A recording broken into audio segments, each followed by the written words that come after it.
로마서가 참으로 귀하죠. 로마서. 이 로마서 때문에 또 갈라디아서 때문에 바울의 복음이 전반적으로 믿음이다라고 우리가 이해를 하고 있죠. 이신칭, 이신득. 그런데요, 우리는 바울 서신을 읽되 제대로 읽어야 돼요. 바울 서신 읽으면은요, 믿음이 강하게 부각이 되는 건 분명합니다. 믿음이. 그런데 그 믿음의 실천량이 곳곳에 깔려 있어요. 실천이다. 그래서 우리는 이신칭의 그 내용을 가지고서는 바울은 무조건 믿음이야 라고 말하기 쉽지만, 바울 그 인물에 대한 평가는요, 믿음의 명사형과 믿음의 동사형이 결부되어서 가는 것을 우리는 알아야 되는 것입니다. 예. 로마서는요, 바울이 고린도에서 기록한 것입니다. 그가 전도 여행을 마치고 예루살렘으로 가던 중 바로 고린도 교회에서 이 서신을 기록했습니다. 바울의 비전은요, 로마에 가서 복음을 전하는 일입니다. 바울은 그동안 한 번도 로마에 간 일이 없기 때문에 자기 자신을 또는 자기 자신의 신앙을 알릴 필요가 있었습니다. 그래서 로마서라는 이 서신을 상세하게 기록하고 그들에게 보내는 것이죠. 1절을 보면은요, 예수 그리스도의 종 이렇게 되어 있죠. 예수 그리스도의 종 바울은 이렇게 되어 있죠. 바로 바울 자신을 소개함에 있어서 예수 그리스도의 종이라고 표현하고 있습니다. 종이라는 것, 자기의 주권은 하나도 없습니다. 모든 것이 주인을 위하여 일하는 사람을 종이라고 하죠. 당시 문화는요, 전쟁에서 패배한 나라, 그 백성은요, 전쟁에서 승리한 나라의 포로가 되는 것이죠. 이스라엘 백성이 바벨론의 포로가 되어서 끌려가는 것처럼 패전국은 바로 패배한 나라는요, 승리한 나라의 노예로 다 끌려가는 것이죠. 그래서 건장한 사람, 그리고 청소년들, 아니면은 나이 든 아줌마, 젊은 아가씨 할 것 없이 모두가 다 끌려가는 것이죠. 자, 그렇게 해서 노예로 팔려나가는데요, 그 사람들, 우리 우시장이라고 알죠. 옛날에 보면 우시장. 소, 우시장이 있어요. 그 우시장에서 보면은요, 소들을 다 메어놓잖아요. 그리고 거기에 있는 고객들이 하나씩 사가잖아요. 우시장. 마치 그런 것처럼 노예를 이 우시장과도 같은 곳에 다 그곳에 올려놓습니다. 묶어놓을 수도 있고요, 아니면 그대로 놓을 수도 있고, 뭐 도망간들 군인들이 지키고 있으니 도망갈 수도 없지요. 그래서 그 우시장의 반나체 상태로 올려지는 것이죠. 그리고 이 노예 한 명 값이 얼마인 줄 알아요? 당시 나귀 한 마리가 30냥입니다. 노예 한 명의 값이 30냥입니다. 그리고 건장한 노예가 30이지만 어린 노예는 30도 못 받았죠. 우리가 지난주에 했을 때 요셉이라는 사람이 20냥에 팔렸잖아요. 바로 20세 미만이었기 때문에 그나마 돈을 덜 받는 거예요. 참 인간의 가치가 너무 없죠. 너무 연약하기도 하고 너무 처참하기도 하고, 사람이 20냥에 팔린다는 말이죠. 여기 이제 30냥이니까 바로 노예 한 명의 값이 30냥. 자, 그런데 그 가족이 온통 5명이라면 3, 55, 150냥을 갖고 팔려나간 게 아니에요. 자기가 원하는 것만 꼬집어서 사가는 거예요. 그러면 어때요? 자, 엄마, 아빠, 형아, 동생 있는데, 맞아요. 뿔뿔이 터지는 거예요. 뿔뿔이 터져. 이 뿔이 아니고요, 뿔뿔이 터지는 거예요. 뿔뿔이 터져서요, 죽을 때까지 만나지 못하는 걸 당한사입니다. 어디로 풀려나가는지 몰라요. 어느 쪽으로 간다라는 걸 알겠죠. 그 순간에 저 노예 사장이 어느 곳에서 온 사람이다라는 그 소문을 들었으면 말입니다. 짐작만 할 뿐이지 그 노예는 영영 생리별이 되는 거예요. 그래서 우리는 나라를 잘 지켜야 됩니다. 하나님 나라를 잘 지켜야 돼요. 나라를 잘 지키는 것이 우리의 생명입니다. 그렇게 해서 팔려간 노예들은 어떻습니까? 가정부로도, 아니면 농장에서 그리고 또 지식인들 같은 경우는 자기의 주인 집에 자녀를 가리키는 가정교사로 이렇게 일을 하죠. 맡아서 그렇게 하는 것이 노예입니다. 온전하게 주인을 위해서 일하는 것이죠. 바로 바울이 자기 스스로를 예수 그리스도의 종이다 이렇게 표현하는 거예요. 예수 그리스도의 노예다라는 것이었습니다. 주인에게 복종하는 노예처럼 유일하신 하나님 앞에 자기 자신을 복종하겠다는 자기의 의지입니다. 나는 종이다라는 것이죠. 나는. 그간 바울에게는 무슨 일이 있었을까요? 그는 본디 유대 교육을 철저히 받은 사람입니다. 본명은 사울입니다.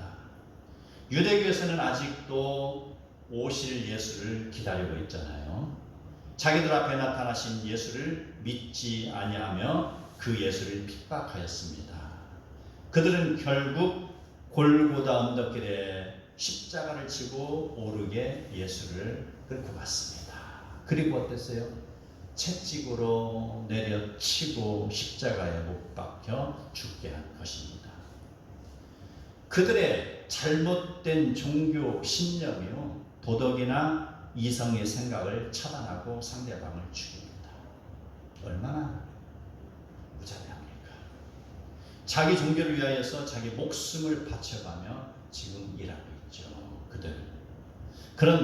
그런 상황 속에서 바로 그들의 신앙이 익숙한 사울이라는 청년, 그는 우리가 익히 알고 있죠. 사도행전에 나오죠. 스데반이 돌에 맞아 죽을 때에 바로 그 돌을 던지는 사람들이 옷을 맡았던 사람이 바로 사울이라는 청년이었습니다. 그는요, 바로 유대인들의 환심을 사기 위해서 그랬는지, 아니면 자기의 열심을 나타내기 위해서 그랬는지, 아니면 그가 사내들의 회원이 되기 위한 벌써부터 정치적인 운동을 하고 있는지는 모르겠어요. 그 사울이라는 청년, 급기야는 대제사장으로부터 영장을 받아가지고 기독교도들을 체포하기 위하여서 다메섹으로 열심히 달려가고 있었습니다. 자, 열심. 그 열심은 반대로 기독교인한테는 치명적이겠죠. 핍박자의 열심은 기독교인한테 치명적이다. 어둠이 가장 짙었을 때에 바로 밝음이 임박한 것을 우리는 아시죠? 어둠이. 이 땅의 죄악이 아주 만연했을 때 우리는 자포자기하면 안 돼요. 곧 동이 틉니다. 바로 이러한 어둠에 갇혀있는 사울이라는 청년이 말을 달리고 고피를 당기며 힘차게 달리고 있을 때에 그는 예수님이 만나주셨습니다. 하늘에서 강한 빛이 내리쬐고 그는 땅에 곤두박질을 쳐서 앞이 보이지 않는 눈먼 장님이 되어졌을 때 예수님이 그를 만져주셨죠. 당신이 누구십니까? 라는 사울이라는 청년의 울부짖음에 나는 네가 핍박하는 예수다.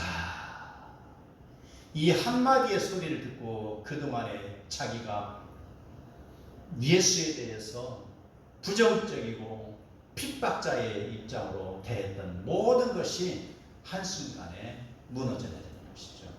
나는 네가 핍박하는 예수다. 이 음성 속에는 성령의 강한 임재가 있는 것이죠. 더 이상의 말이 필요 없는 거예요. 사울이라는 청년은 순식간에 그 기나긴 자기 인생에 쌓아왔던 모든 지식이나 신앙이나 신학이나 모든 것이 한순간에 그 음성 아래로 떨어지는 순간입니다. 그리고 이 사울이라는 청년은요, 예수를 만난 이후 처음부터 다시 13년 동안 성경 공부를 시작했습니다. 자기가 믿어왔던 유대교의 신앙이 잘못되었다는 것을 그가 비로소 깨달았습니다. 예수님을 위하여서 목숨을 바쳐 일할 것을 다짐하며 그는 자기의 이름을 사울에서 바울로 바꿨습니다.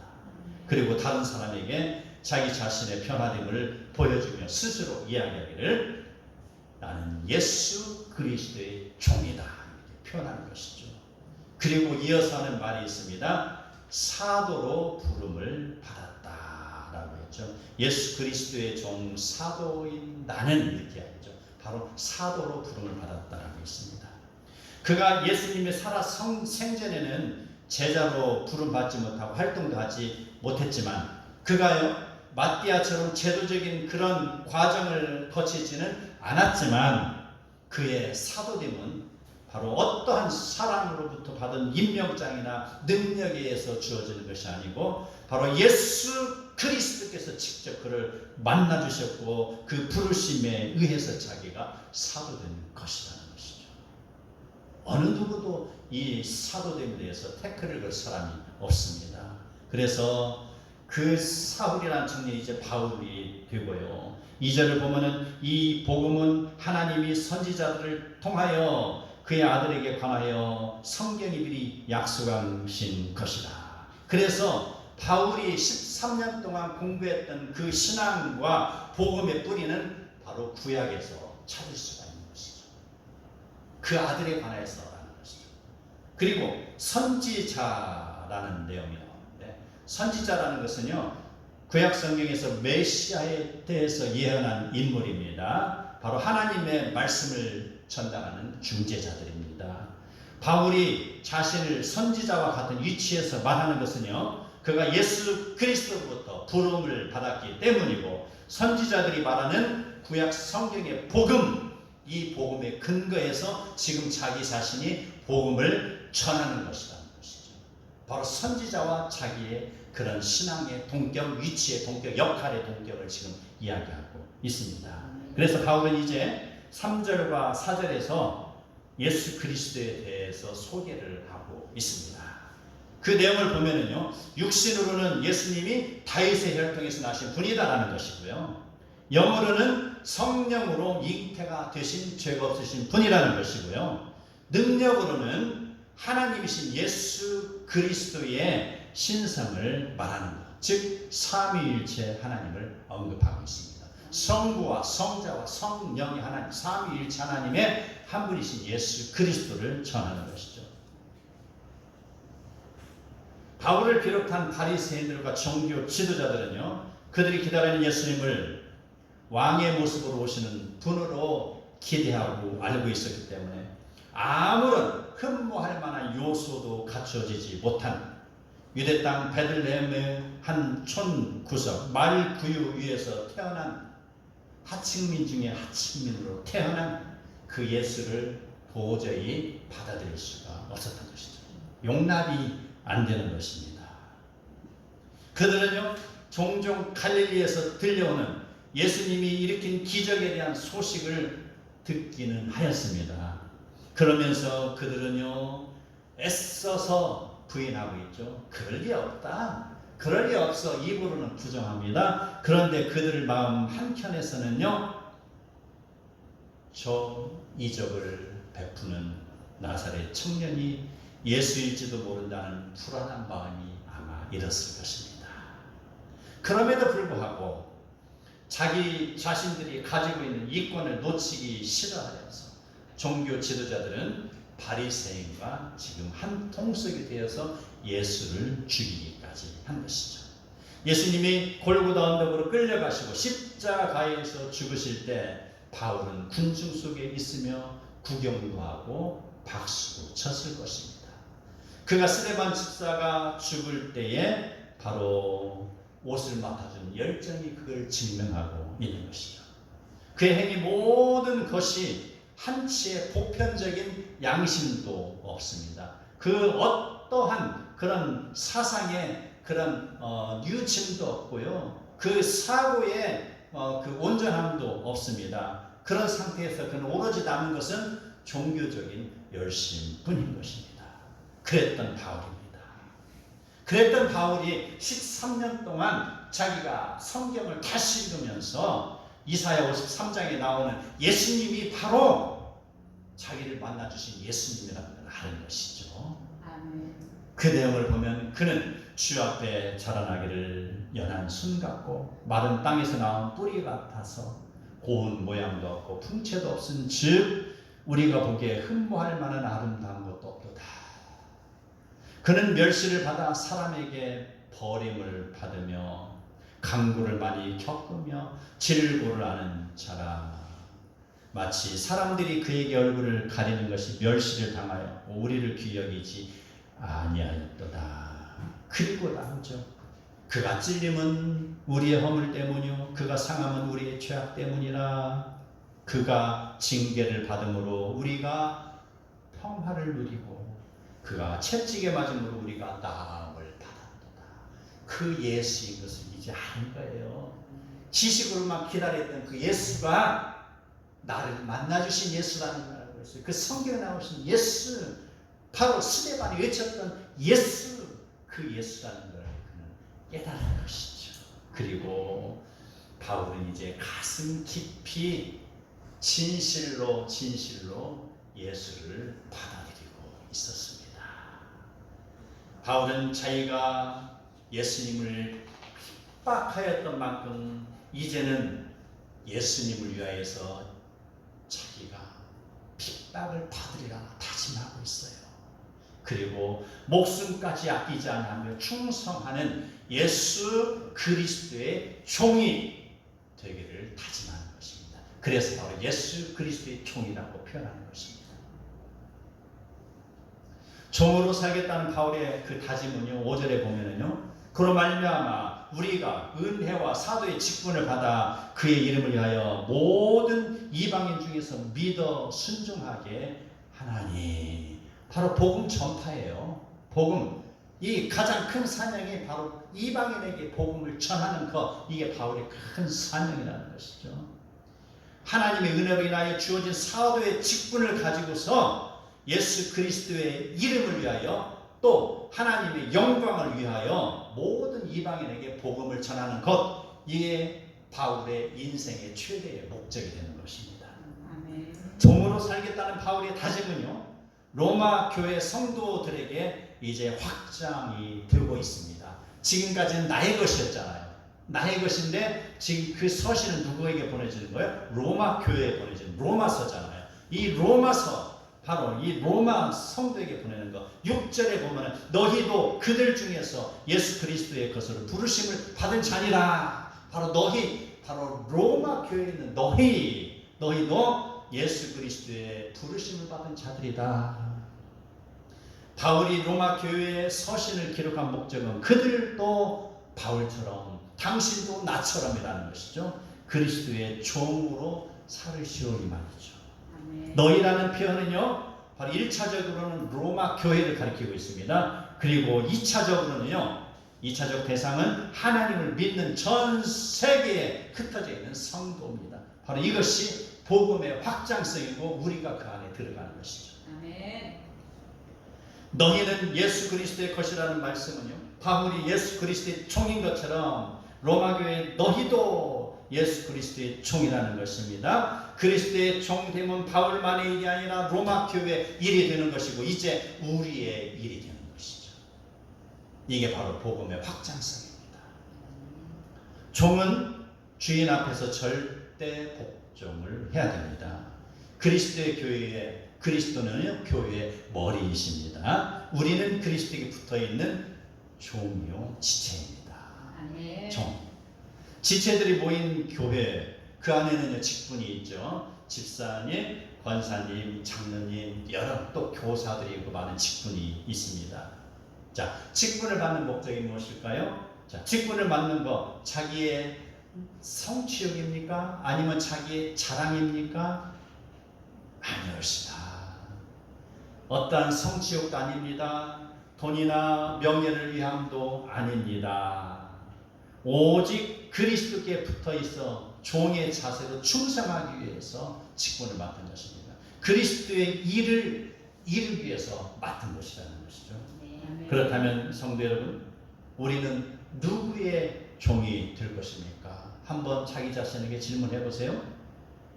권력의 종이 될 것입니까? 아니면 물질의 종이 될 것입니까? 아니면 자식을 우상처럼 여기는 종이 될 것입니까?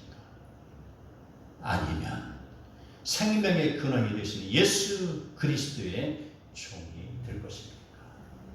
우선순위가 있어요. 내가 권력도 때로는 잡아야 되고 또 재물도 내가 거머쥐어야 되고 또 자식도 잘 키워야 되는 거 맞습니다. 어디에서? 그리스도 안에서라는 것이죠. 아멘. 바로 그리스도의 종이 된다는 것. 그리스도의 종이 된다는 거네요. 나의 삶의 모든 전방위적인 모든 것을 그리스도에게 맡기는 것이에요. 그랬을 때 그리스도께서 행해 주시는 그 하늘로부터 내려오는 권력을 받아야 되는 것이고, 하늘로부터 주어지는 재물도 받아야 되는 것이고, 하늘로부터 주어지는 자녀 교육도 받고, 그리고 주 안에서 형통하게 되는 것입니다. 내가 아무리 노력하려 할지라도 그 길이 하나님으로부터 주어지는 것이 아니라면 다 헛된 것이죠. 헛되고 헛되니 헛되고 헛되도다라는 것, 그런 헛된 고백만 나올 뿐이죠. 바로 그리스도의 종이 된다는 것은요, 나의 모든 가정까지도, 나의 모든 이상이나 모든 로망이나 모든 내 인생의 최후의 가치로 생각했던 모든 것이 그리스도 안에서 행해진다는 것입니다. 아멘. 그랬을 때 우리는 하나님이 나의 우산이 되어지는 것입니다. 아멘. 우산입니다. 하느님이 나의 울타리가 되어지는 것입니다. 바로 그것이죠. 갈라디아서 1장 10절, 이제 내가 사람들에게 좋게 하랴, 하나님께 좋게 하랴, 사람들에게 기쁨을 구하랴. 내가 지금까지 사람들의 기쁨을 구하였다면 그리스도의 종이 아니라. 종은요, 주인의 일에 충성하는 존재입니다. 종은 주인의 일을 돕느라 때로는 힘든 일을 해야 되기도 합니다. 때로는요, 그 주인의 일을 위하여서 손가락질 당하는 어려움을 이겨내 되기도 합니다. 때로는요, 다른 지체들을 즐겁게 해주기 위해서 자기의 속이 썩어 문드러지기도 합니다. 하나의 열매가 있기까지 수많은 폭풍우가 불어 닥칠 때 그거를 견뎌내야 하는 것처럼 한 생명을 얻게 하여서 모함과 수모와 수많은 고통과 억울함을 이겨내야 합니다. 그리고 그리스도의 사랑 때문에 흘려야 하는 눈물이 있습니다. 이게 그리스도의 종의 모습입니다. 아멘. 그리고 여기에서 끝나는 것이 아니죠. 그리스도의 종으로 충성하는 자, 그는요 이제 상함의 반전이 일어납니다. 의로우신 재판장 앞에서 받을 의의 면류관이 준비되어 있습니다. 계시록 21장에 그런 복을 우리는 수여받게 되는 것입니다. 네. 희망을 가지시기 바랍니다. 아멘. 결국 그리스도 안에서는 희망이 주어지는 것입니다. 영원한 희망이 주어지는 것입니다. 이게 세상의 가치와 그리스도 안에서의 가치와의 차이점입니다. 아멘. 복음은요, 특정 개인이나 교회나 나라에만 주어지는 것이 아닙니다. 복음의 대상은요, 모든 사람입니다. 모든 교회입니다. 모든 나라에 해당하는 것입니다. 세계 모든 인류가 복음의 대상이지만 그리스도 말씀 안에 들어오는 자들만이 천국 백성이 되는 것입니다. 바울은 이렇게 고백하고 있죠. 전제와 같이 자신이 부어지고 선한 싸움을 싸우고 믿음을 지키며 달려가는 바울을 오늘 우리는 본받으며 하나님을 믿는 성도마다 그리스도의 종으로 살아가기를 축복합니다. 아멘. 그리스도의 뜻을 받들며 하늘의 밭을 가꾸는 농부처럼 그리스도의 복음을 세상에 올바로 전하기를 바랍니다. 아멘. 하나님이 주신 영역을 감사함으로 받들며 죽도록 충성함으로 모두가 예수 그리스도께서 오시는 날에 새 하늘과 새 땅의 주인이 되기를 축복합니다. 아멘.